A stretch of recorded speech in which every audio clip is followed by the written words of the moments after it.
All right, good morning. Welcome to the TC Dojo from Single Sourcing Solutions. The TC Dojo is a tech-comm community that is driven by you. Tell us what you want to learn. You choose the topics and we find the experts. In the TC Dojo today, we have a special visiting dojo master, Andrew Lawless. Andrew is a best-selling author, a performance coach, an educator, and a consultant. He focuses on inspiring and priming professionals for success. He uses a time-proven and scientifically verified approach to boost team performance. He helps you uncover your strengths and your hidden talents so that working together is easier and more productive than ever before. And he's going to give us a preview of all of that today. Andrew brings a unique blend of experience in behavioral sciences and publishing, localization, and education, and I am fascinated to find out that he served as a trainer and consultant to the FBI and has testified before the U.S. Senate. He's also an adjunct professor at the University of Maryland, which I went to myself. I'm delighted he agreed to present to the TC Dojo today. Now, Andrew wants you to save your questions until the end, so be sure to type them in when you think of them so you don't forget what you wanted to ask. All right, Andrew, I'll pass to you, and it's all yours. Well, thank you very much, Liz, for that kind invitation. It's a pleasure and honor to be here, and I hope that you can see my screen now. Yep. It's perfect, so that has worked, so awesome. So today we're talking about from clashing to collaboration, and before I get there, I really want to know if that you are mentally there, right? So please, like, turn everything off that is operating in the background, like your phones, your tablets, your laptop, smartwatch, whatever you have.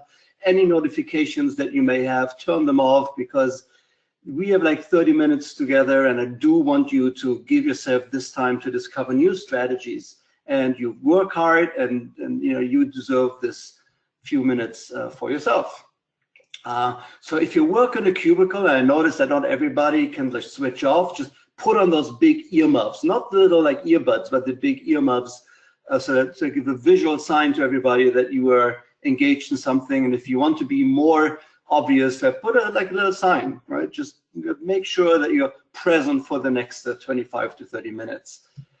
Some other house rules, as Liz said, there's a question box. So as we go through it, please put in your questions. I will answer some at the end. If we can't get to everything or every question, I will answer them via email or some kind of follow-up. There will be Q&A at the end. And remember, this is a judgment-free zone, and no question is ever dumb. So don't feel like, oh, I shouldn't be asking that. Just ask. And I actually may not always have the answer either. And before we get started, I want to know, like, I don't know much about you right now, but I assume, because of the invitation that we send out, that you are some kind of a collaborator in a documentation team or content management team, and you work with a diverse set of professions and personalities, from subject matter expert to marketing manager to document organizer or archivist or whatever you have, or writer. And your other content collaborators, for whatever reason, just don't seem to get your point of view, or even drive you nuts. So, and at the same time, you bear the pressure of delivering on time and on quality. It's a lot of stress. And what I do want you to know before we get started, you are not alone. Because 80% of workers feel stress on the job, and nearly half say that they need help in learning how to manage stress. And 40% had even felt like striking a coworker in the past year, but didn't. I certainly have done that in my past. Fortunately enough, I've had the opportunity to learn about this Kolbe framework and other behavioral science aspects that so that I don't need to do that anymore. 87% of employees worldwide are not engaged at work. And I think even about 60% are actively disengaged. What that means is, if you do not take control over your relationships, chances are that your colleagues won't. Since you are here, you are already shown to me that you are willing to take action and control over your relationships. So zen out and be ready for the transformation that begins today. So what you will need to, what you will learn today is how to engage your document stakeholders, how to respond to different personalities, and how to have the freedom to be yourself at work. And I also realized, based on my mailing list, that some of you may not be part of a document team. Stay with us, because everything that we are covering from here on out will be equally valuable and applicable to you. So you will receive an introduction to a scientifically verified framework that enables you to collaborate better on documentation projects or whatever other team you may be. But this presentation is geared toward people in content or documentation teams. As Liz said earlier, most people know me from my work in technical communication and in localization. I do have an equally rich background in behavioral science, and the only reason I put up these pictures here is so that you have proof. I've also trained about 50 sheriff's academies in the United States on de-escalation tactics.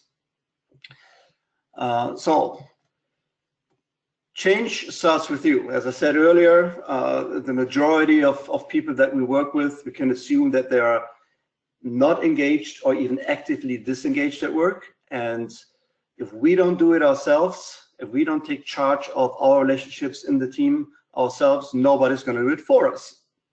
And it starts with understanding your mode of operation.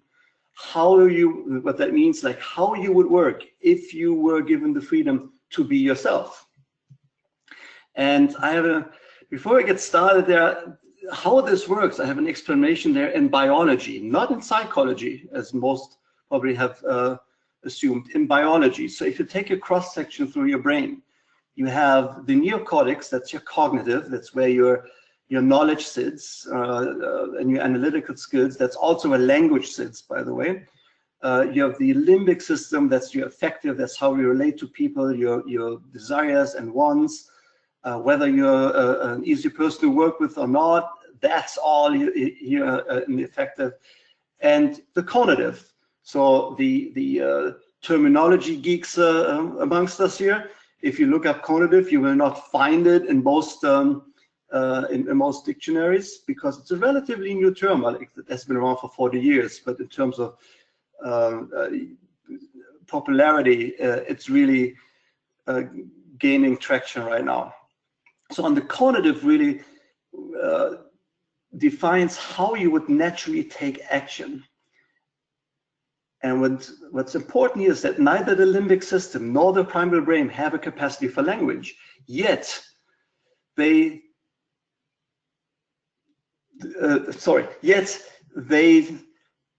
make all of the decisions for you. So if you go through the cross-section of the brain, right? So you have the cognitive, that's where your missing skills are, your knowledge and your judgment. The affective, that's your low motivation, your incapable values, desires, and behaviors. Your cognitive, these are your misplaced efforts that cause fatigue without positive results. And we know that the brain begins preparing for an action a few hundred milliseconds before the person is conscious of their desire to perform that action.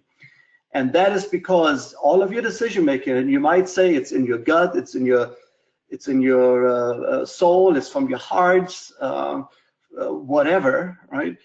I hate to break it to you, it comes from your either affective or cognitive parts of the brain where there is no language, capacity for language.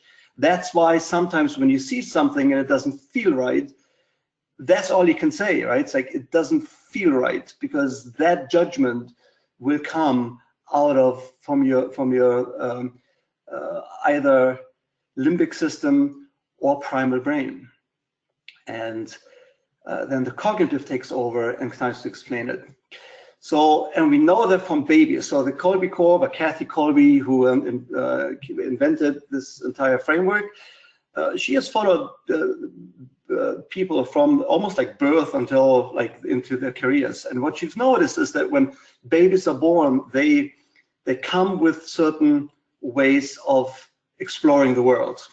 And these ways do not change over time. The only thing that does change is that as we enter the work world, we are asked to follow certain procedures and use certain tools and communicate in specific ways that may not be in line with how we would naturally would do those things. So we try to adjust. But what we do see is that over time, these behaviors, they only become stronger, they manifest themselves in the way we work as we get more mature.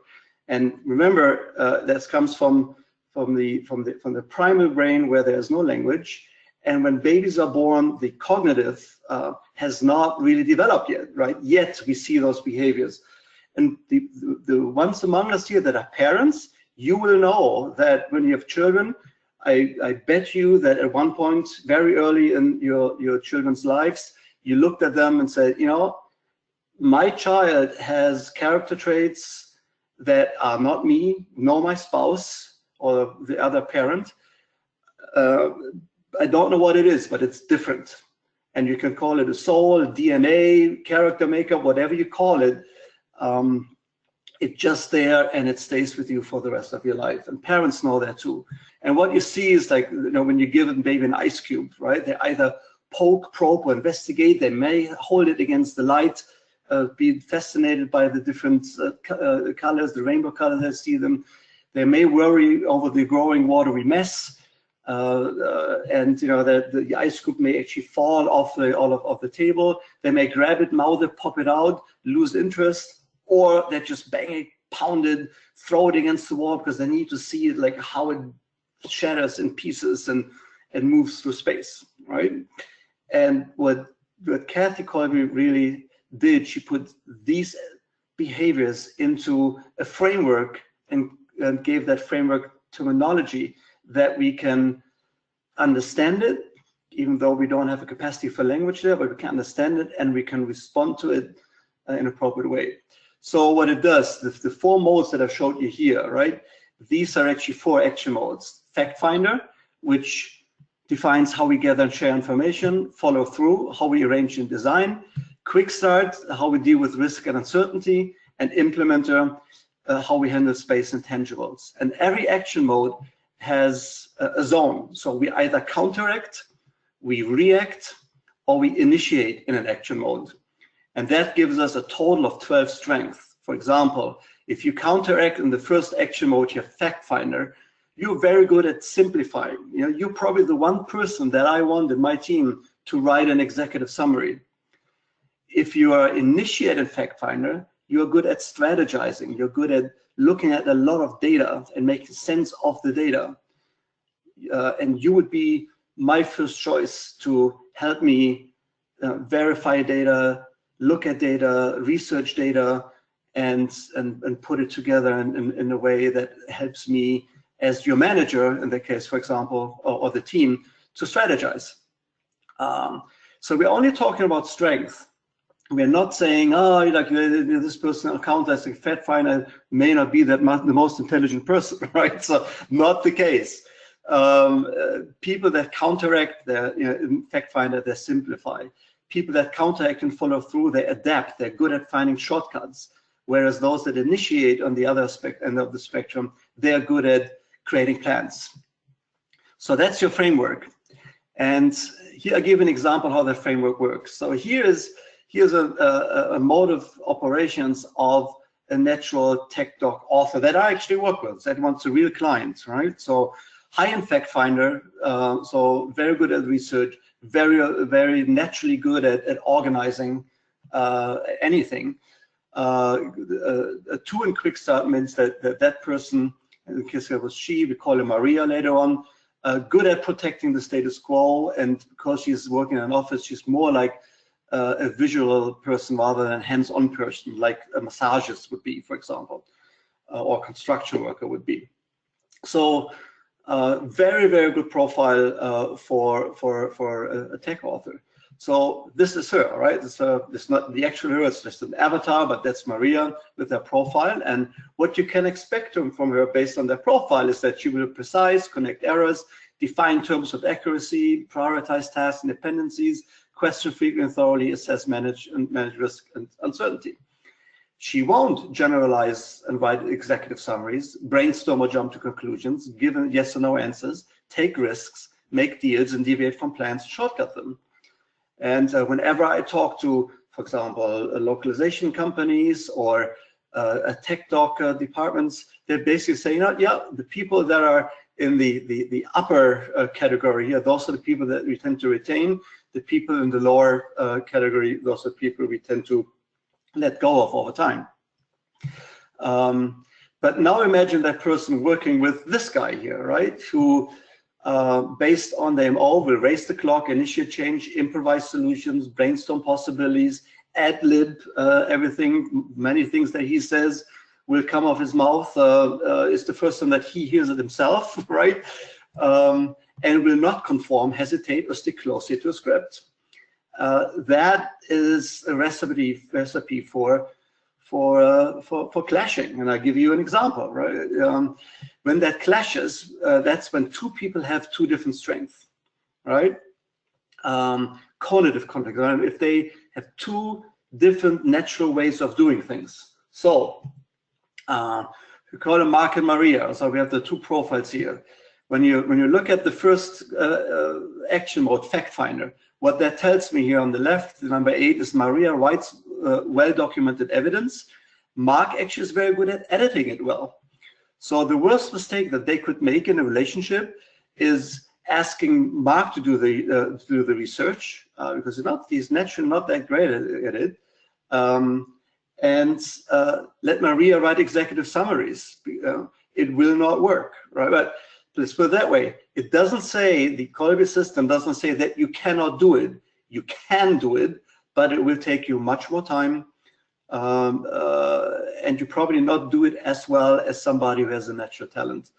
And that's the stress that you feel for yourself, right? If you need to do something that works against your grain. I've worked with somebody who, with Maria here on the left, and she once told me, you know what, I was asked to give an executive summary, and I reduced it to 50 pages in PowerPoint, and I didn't know how to edit it out anymore, right? Not a natural person to write executive summaries. Mark, not a natural person to do research. Again, they can do it, but not as well as somebody who has the natural talent to do that.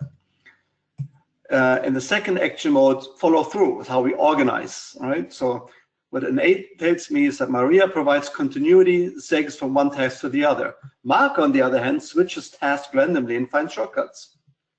Worst mistake they could make as a team is not following Maria's systems that she built, for example, for compliance, because they will be great, and not using Mark to review Maria's workflows, because Mark is actually really good at finding shortcuts, at simplifying those workflows. So they can work together by, one person building the workflow, the other one helping to make it, to simplify it. In the third action mode, quick start, which is how we deal with risks and uncertainty. So Mark always talks about possibilities. Maria will always note what's permanent and what should not change, and that can drive you nuts, right? If you're a person who has new ideas and wants to implement new ideas and innovation, and people that are you're surrounded by people that want to protect the status quo, that's a clash. But if you are a good project manager, a good the technical writer, you want to do everything that you can, that your documents have good quality, and that the plans are being followed, and that nothing rocks the boat that could be in the way of your deadline or meeting the deadline or the quality. So Mark, on the other hand, maybe in marketing, and he wants to make quick changes to promote your products or whatever you want to do and share with the outside world. Worst mistake that they could make is invite Maria to a brainstorm meeting. Do not, if you have a person like that, do not invite her to a brainstorm meeting. They hate it. They don't contribute.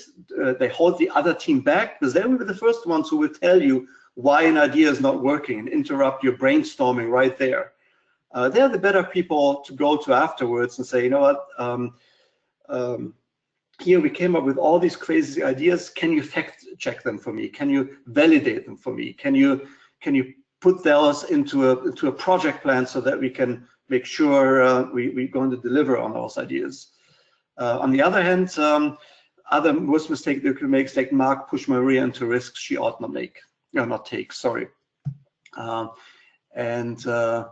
In the last category, an implementer, like what it says here, Maria being a tool, Maria is good at imagining how things should work, whereas Mark has a sense of what needs to be done to keep something working, right? And that he will tinker for a while, and Maria will call someone to repair it. That's the person, like when the copying machine or your printer doesn't work. Mark is the one who will, try to fix it himself, whereas Maria already knows, I don't have the skills. Let me call support. So you probably have a colleague in your team that is that way, right? Can drive you nuts at times. So worst mistakes that you can make here as a team is delegating tangible tasks to Maria because she will not naturally do it and rather ask for help, and expecting Mark to convert Maria's imagination into reality. So it's really all a matter of how do we work together. And the first step to do that is to understand how your mode of operation impacts the team, and understanding it's never about you, but it's about engaging your content contributors or your team. So your task is to step out of your mode of operations and essentially give the team what they need in order to take action, or what they need in order to be in the best position to take action. So, for example, fact finders that communicate with written words, data, citations, analogies, and they have a different sense of time. They build on the past, and these are the ones that ask for benchmarks and previous data that they can build on. Follow-throughs, on the other hand, they're very visual with graphs, charts, diagrams, posters, outlines, and they integrate past, present, and future. They build timelines, which they need to do, right? Because they need to look at the plans, like what has happened in the past, where are we now, what do we want to achieve, and how we're going to do this and in what time. Quick starts are completely focused on the future. They go right to the bottom line and set deadlines. They typically don't need too many facts in order to make up their minds. They are really good with spoken words, improvised metaphors, visuals, bullet points, intense colors. So if you see somebody in your team who uses intense colors, probably a quick start, or strong in a quick start. Not strong, so I shouldn't say that. There's no strong weakness, but probably in the either high accommodating or initiating area of quick start. And implementers, they're very tangible with props and demonstrations. They're the ones that would actually demo like a machine or any other kind of apparatus. They work with body language, and they are solely focused on the here and now, right? Because they want to preserve and protect the best today. They're not worried what was happened yesterday. They're not worried what's happened tomorrow. They're focused on the here and now. So if you talk to them, if you know somebody's a fact finder, don't give them a demonstration of a product, right? Give them some data, some case studies, and so on. If somebody with a high follow through, talk to that person about how a process is not working for them, the dependencies that they want to achieve, the timelines that they need to build, and so on, rather than giving them data. If you give a quick start too much data, they feel overwhelmed. They would say, you know what, that person cannot take action. I wish that person could take action in the absence of facts and data. Whereas the follow-throughs will say, you know what, I just need a plan. I need to see the dependencies. If only my colleague would be able to understand business plans and dependencies. So your first step, and we're almost done to go to the Q&A, your first step is to understand your own MO. And for that, you can go to this URL that I've showed down here. And again, it's going to the Kolbe Corp. It's not going to me. You can buy 1,000 of those Kolbe A indexes. I will not make a single cent if you go to that link. So I'm not abusing this webinar here to promote my services, but you can go there, and you will, when you go to that link, you will see this index, and all you need to do is click start. Right? You click start and continue. It says Kolbe credit number there. Disregard that. Just click start. Once you click start, you will get to you need to pay. It's like $39.95. Again, that's money that goes to Kolbe Corp. It's not my business to sell those indexes, but I do want you to take them because they're so powerful. And what you will get after about 15 to 20 minutes is a complete report of your individual strength report, and that's the cover page that you see.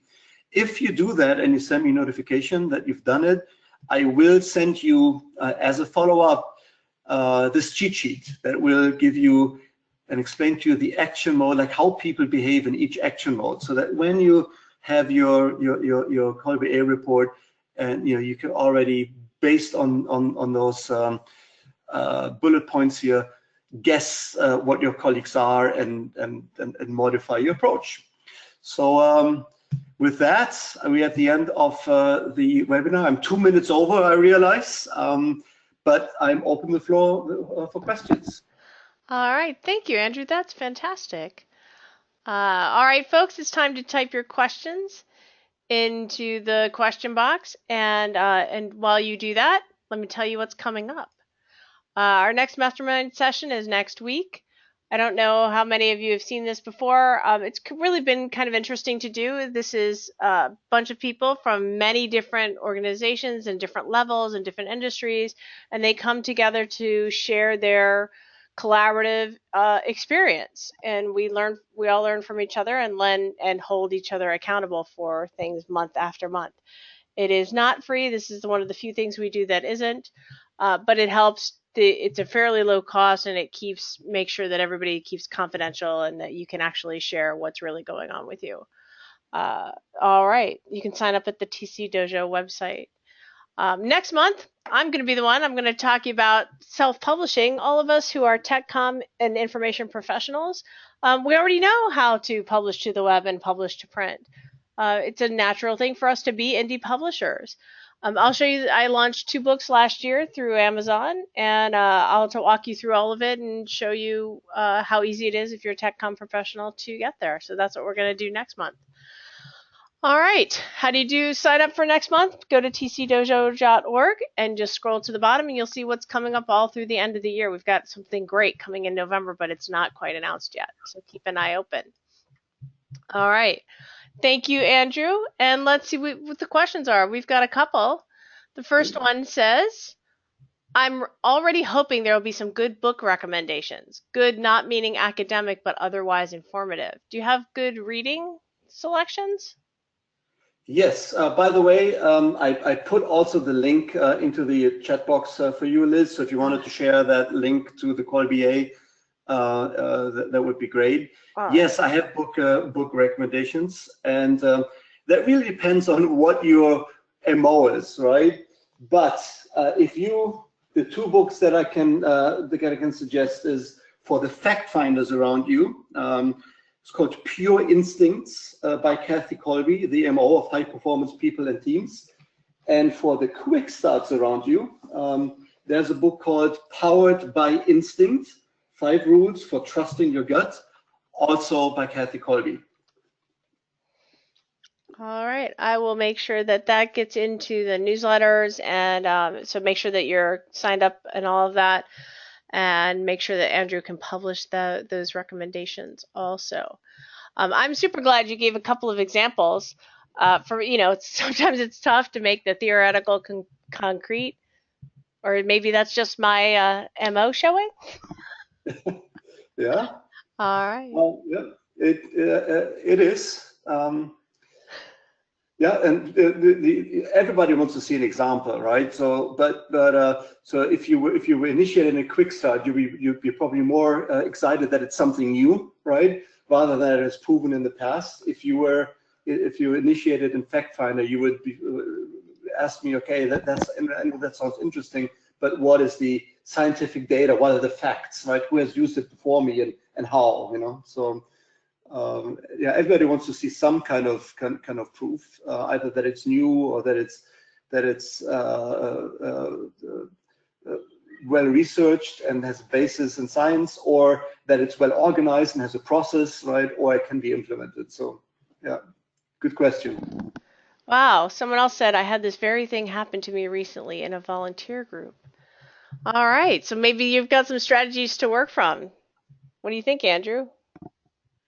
Yeah, volunteers, absolutely, right? So when you get volunteers in, the one thing that they expect from you is that you tell them what they need to do, right? What volunteers hate is when they come in and then they stand around and they don't know what to do.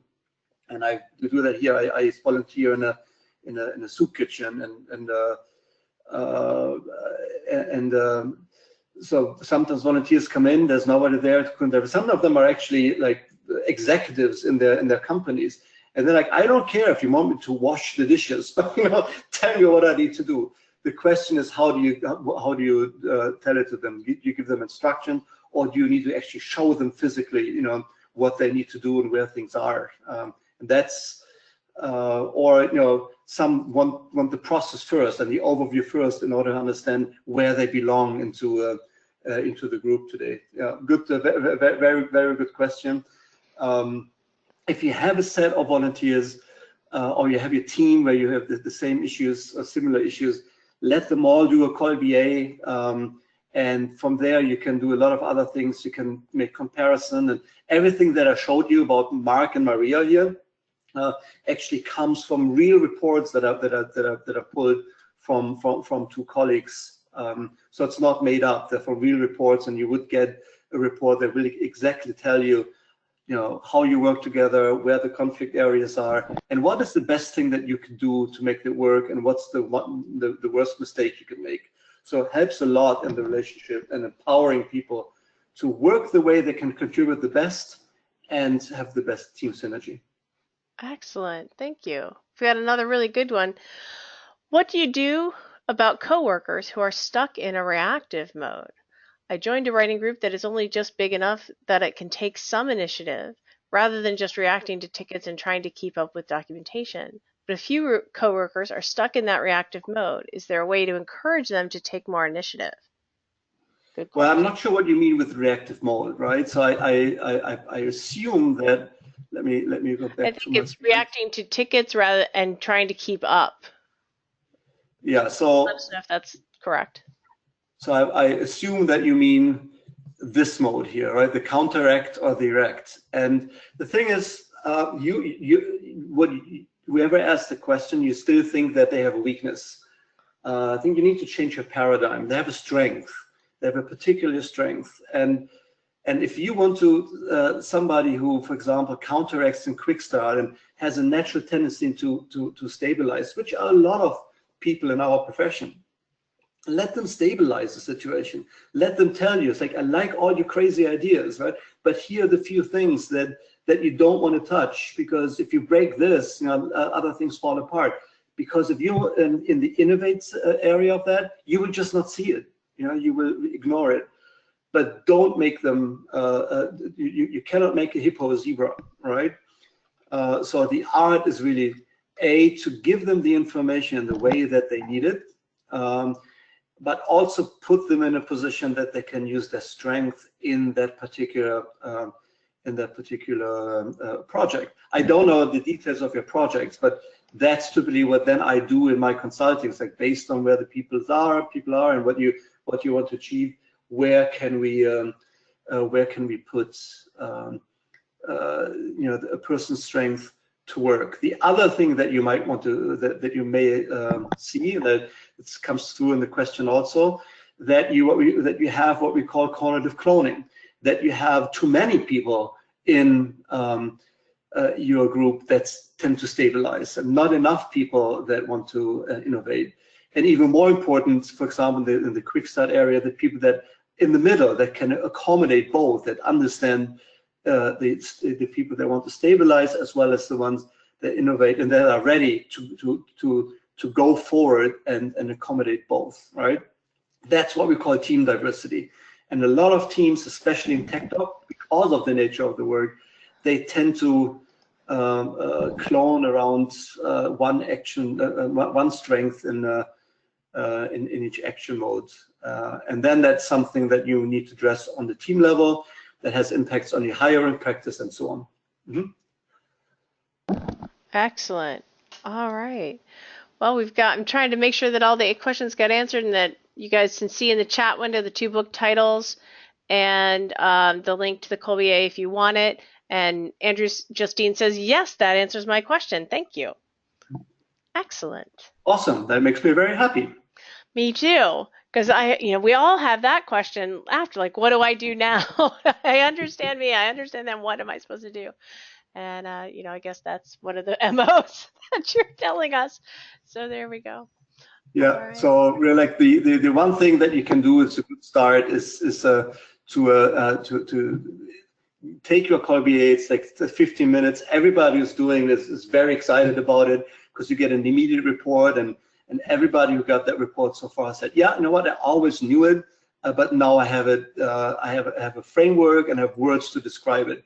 I also have a way to talk to my manager. So one of the exercises that I'm doing as a follow-up is a commitment clarifier, where you look at what are my cognitive skills, what kind of work do I like and enjoy, and what is my skill level, and then you develop what is called a value awareness score. And the art here is to really to focus on the work that you want to do, where you can provide the most value to a project, a person, program, or client.